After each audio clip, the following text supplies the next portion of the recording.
चांदन police ने 2 ट्रैक्टरों से 120 पेटी विदेशी शराब किया जब्त। देवघर कटोरिया मुख्य मार्ग होते हुए पहरीडीही सड़क मार्ग के मध्य विद्यालय पेलवा के समीप चांदन पुलिस ने 2 ट्रैक्टर से गिट्टी के नीचे छुपाकर ले जा रहे 120 पेटी विदेशी शराब जब्त कर लिया। इस मामले में शराब कारोबारी के रूप में दोनों ट्रैक्टर चालक को गिरफ्तार कर लिया गया। जानकारी के अनुसार प्रातः गश्ती के दौरान सअनी गोरखनाथ राम ने मध्य विद्यालय पेलवा के समीप देवघर की तरफ से गिट्टी लेकर आ रहे दोनों ट्रैक्टर को शंका के आधार पर जांच के लिए रोका गया। पूछताछ के क्रम में चालकों द्वारा गिट्टी तारापुर ले जाने की बात कहने पर शंका और बढ़ गई। कड़ाई से पूछताछ करने पर चालकों ने 10-10 बोतल शराब छुपाकर ले जाने की बातों को स्वीकारा। इस दौरान जांच के दौरान एक ट्रैक्टर से रॉयल सन कंपनी की 750 ml की बोतल वाली 55 पेटी व दूसरे ट्रैक्टर से 375 ml की 35 व 180 ml की 30 पेटी कुल 2830 बोतल विदेशी शराब जब्त की गई है। तार शराब कारोबारी की पहचान सहरसा जिला के सहरसा थाना क्षेत्र के दिगिया गांव निवासी रवि कुमार व सहरसा के भराही गांव निवासी सहायक शर्मा के रूप में हुई है। इस संबंध में थाना अध्यक्ष नसीम खान ने बताया कि शराब कारोबारियों के खिलाफ उत्पाद मद निषेध मद उत्पाद अधिनियम की धाराओं के तहत प्राथमिकी दर्ज कर लिया है। शनिवार को जेल भेज दिया जाएगा। बेलर थाना क्षेत्र के शीतला मंदिर के पास की घटना है। सड़क दुर्घटना में हुई मौत में बताया जा रहा है कि महिला दिमाग से सुस्त थी, थोड़ा दिमागी प्रॉब्लम था जिसके कारण यह घटना हुआ। वह इधर उधर भटकती रहती थी जिसके कारण यह हादसा हो गया। ऑपरेशन नवचेतना के तहत बुढ़ानाथ के झुग्गी झोपड़ी में रहने वालों के बीच हुआ नशा मुक्ति कार्यक्रम का आयोजन। पूरे सूबे में जहरीली शराब पीने से कई लोगों की मौत हो गई। कई लोगों की आंखों की रोशनी जा चुकी है। प्रशासन जहरीली शराब के जखीरा को भी पकड़ा है। बताते चले कि प्रशासन के द्वारा इससे बचाव को लेकर एक मुहिम चलाई जा रही है। नशा मुक्ति अभियान को लेकर शुरू हो रहे ऑपरेशन नवचेतना की शुरुआत आज बूढ़ानाथ जोगसर के झुग्गी झोपड़ी में रहने वाले के बीच हो चुकी है। ऑपरेशन नवचेतना के तहत आज बूढ़ानाथ जोगसर ओपी द्वारा नशा मुक्ति कार्यक्रम की शुरुआत हो चुकी है। बूढ़ानाथ के समीप झुग्गी झोपड़ी में रहने वालों को आज जोगसर के समीप SHO अजय कुमार अजबनी एवं पार्षद तथा कई समाज सेवी ने लोगों को शराब नहीं पीने को लेकर जागरूक किया। इस कार्यक्रम में महिलाएं भी बढ़ चढ़कर हिस्सा लेते दिखी। जाप सुप्रीमो पप्पू यादव पहुंचे भागलपुर। काजवली चक बमकांड के मृतक व घायल परिजनों से मिलने। जमकर बरसे प्रशासन के उदासीन रवैये और राजनीतिक दलों के जुमलेबाजी पर।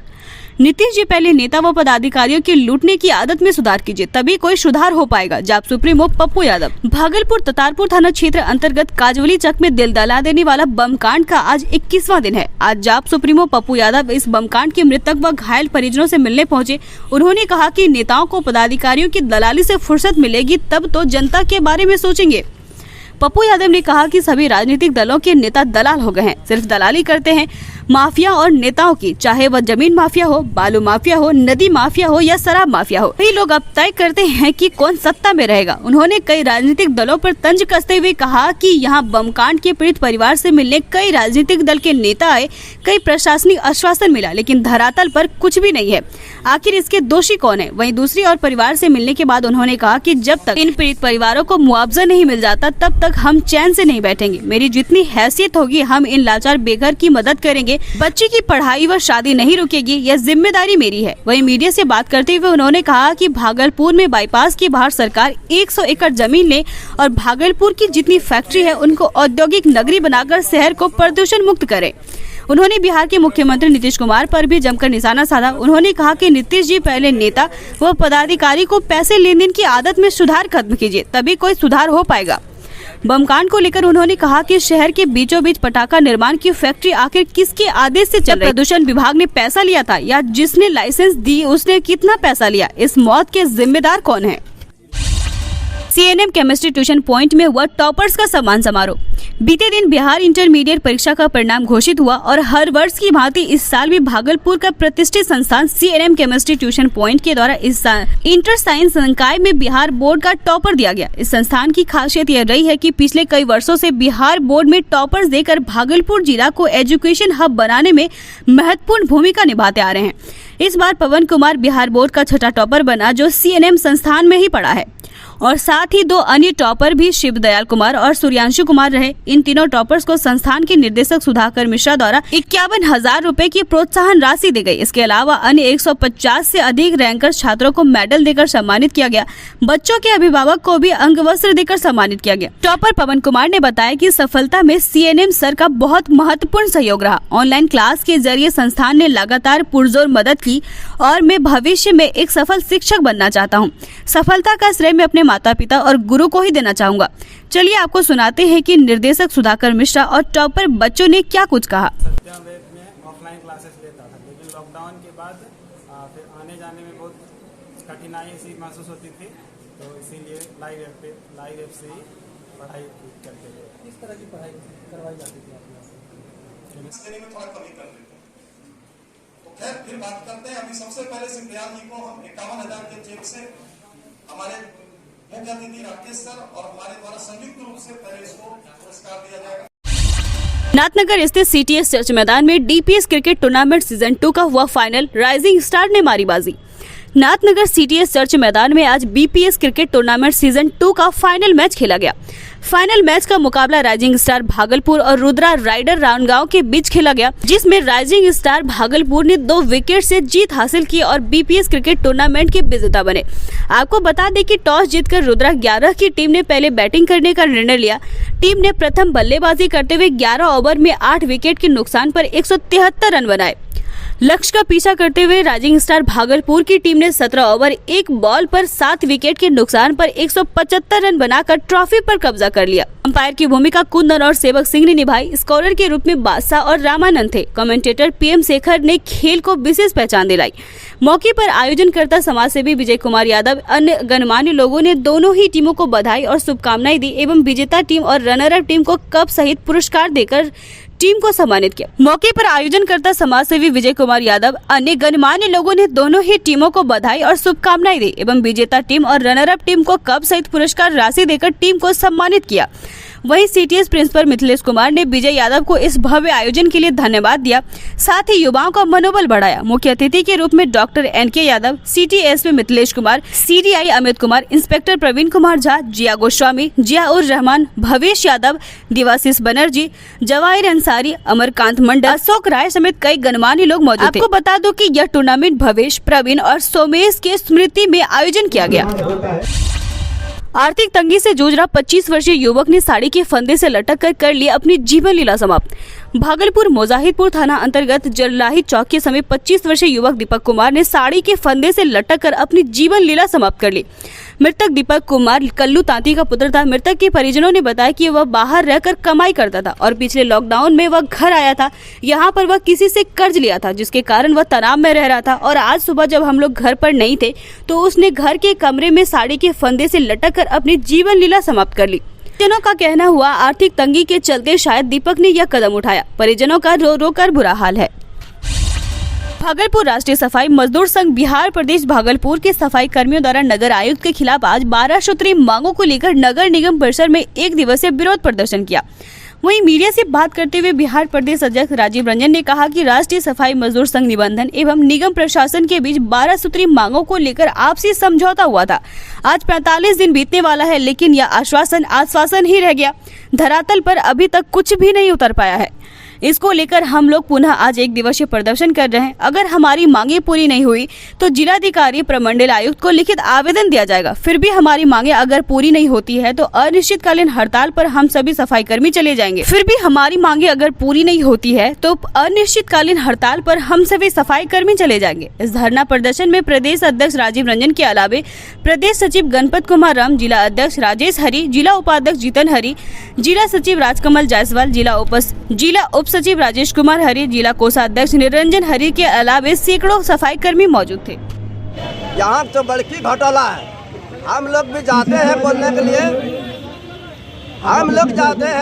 लिए, तो डायरेक्ट बोलता है कि तुमको नहीं चिंते हैं हम, तुम हमारा यहाँ का कोई नहीं स्टाफ नहीं हो। कि जब मैं स्टाफ नहीं हो तो मेरा वेतन कैसे उठा रहा है? आज जो आदमी रिटायर किया है उसका यहाँ से फाइल गायब है और उसका पैसा तक अभी तक नहीं मिला है। अभी मरने लायक आदमी हो गया है। अब बोलिए इसका क्या जवाबदेही देगा? हम लोग जाते हैं साहब के पास, डायरेक्ट गुरुद्वारा भगा देता है, जातिवादी करता है। हवाई सेवा चालू किए जाने की मांग को लेकर धरना प्रदर्शन चौथे दिन भी जारी। भागलपुर से हवाई सेवा शुरू किए जाने की मांग को लेकर भागलपुर एयरपोर्ट सेवा संघर्ष समिति के बैनर तले धरना प्रदर्शन लगातार चौथे दिन घंटाघर चौक स्थित दीप नारायण सिंह की प्रतिमा के समीप जारी रहा। गायत्री सेवा समिति के धरना प्रदर्शन स्थल पर हवन का आयोजन किया गया, जिसमें भागलपुर से नाता रखने वाले नेताओं और अधिकारियों की सद्बुद्धि के लिए हवन यज्ञ किया गया और शंखनाद कर भगवान से यह आह्वान किया गया कि जब तक विमान सेवा शुरू नहीं होगी तब तक ये लोग यह अनिश्चितकालीन धरना और प्रदर्शन करते रहेंगे। हवन यज्ञ के दौरान सामाजिक संगठन सहित कई राजनीतिक दल के कार्यकर्ता, डॉक्टर और शहर के प्रबुद्ध जनों ने हवन में हिस्सा लिया। लोगों का कहना है कि हवन के माध्यम से नेताओं और अधिकारियों की सद्बुद्धि के लिए यह हवन यज्ञ किया गया है, जिससे यहां से जल्द से हवाई सेवा की मांग पूरी की जाए। वहीं इस अवसर पर गीत गाकर भी लोगों ने अपनी मांगों को रखा। होमगार्ड बहाली की प्रक्रिया प्रारंभ करने को लेकर दर्जनों अभ्यर्थी मिले जिला अधिकारी से। जिले में वर्ष 2011 में होमगार्ड जवानों के लिए निकाली गई बहाली की परीक्षा के लिए शारीरिक परीक्षा में हो रहे विलंब को लेकर दर्जनों अभ्यर्थी भागलपुर समाहरणालय परिसर स्थित डीएम कार्यालय पहुंचे और जिलाधिकारी से जल्द जिले में होमगार्ड की बहाली के लिए शारीरिक परीक्षा आयोजित करने की मांग की। जिलाधिकारी के समीप अपनी मांगों को रखने के बाद वापस लौटे होमगार्डों के अभ्यर्थी डीएम सुब्रत कुमार सेन के व्यवहार से काफी खफा दिखे। इस दौरान प्रदर्शनकारियों ने कहा कि वे सभी 2011 ईस्वी में होमगार्ड की शारीरिक परीक्षा को लेकर आवेदन दिया था। 11 वर्ष बीत जाने के बावजूद भागलपुर जिले में होमगार्ड की बहाली नहीं की गई है, जबकि आसपास के कई जिले में बहाली की प्रक्रिया प्रारंभ हो चुकी है। आक्रोशित अभ्यर्थियों ने कहा कि अगर जिला प्रशासन उनकी मांगों को जल्द से जल्द पूरा नहीं करती तो वे सभी उग्र प्रदर्शन करेंगे और आत्मदाह करने को मजबूर हो जाएंगे। क्या हुआ डीएम साहब, क्या बोल रहे हैं?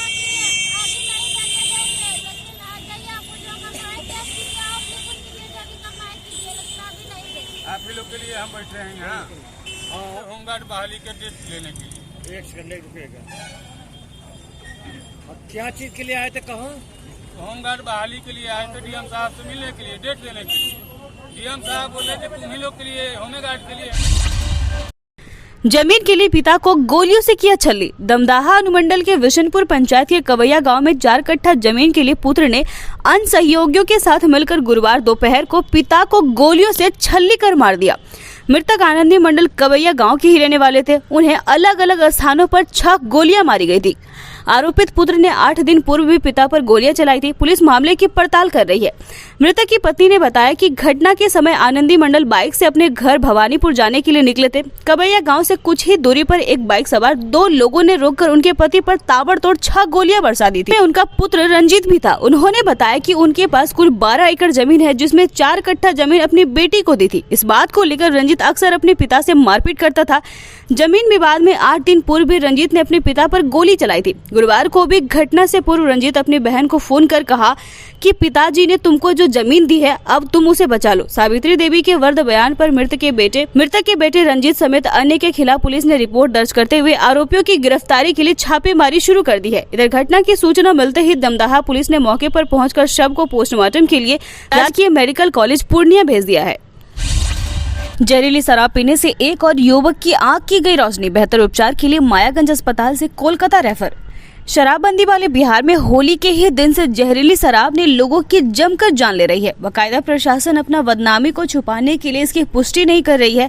एक बार फिर सुल्तानगंज थाना क्षेत्र के असरगंज से आए प्रेम कुमार ने मीडिया को बताया कि उन्होंने होली के दिन ही शराब पी रखी थी, जिसके बाद उसकी हालत बिगड़ने लगी। शराब पीने से महज 5 दिन के बाद प्रेम जवाहरलाल नेहरू मेडिकल कॉलेज अस्पताल में भर्ती हुए, जहां पर डॉक्टरों ने 1 नहीं 3 बार डायलिसिस किया, लेकिन फिर भी उनकी आंखों की रोशनी वापस नहीं लौटी। बहरहाल इससे पहले भी विश्वविद्यालय थाना क्षेत्र के साहेबगंज मोहल्ले में शराब पीने से 3 लोगों की मौत हो चुकी है, जबकि 1 लोगों की आंख की रोशनी चली गई है।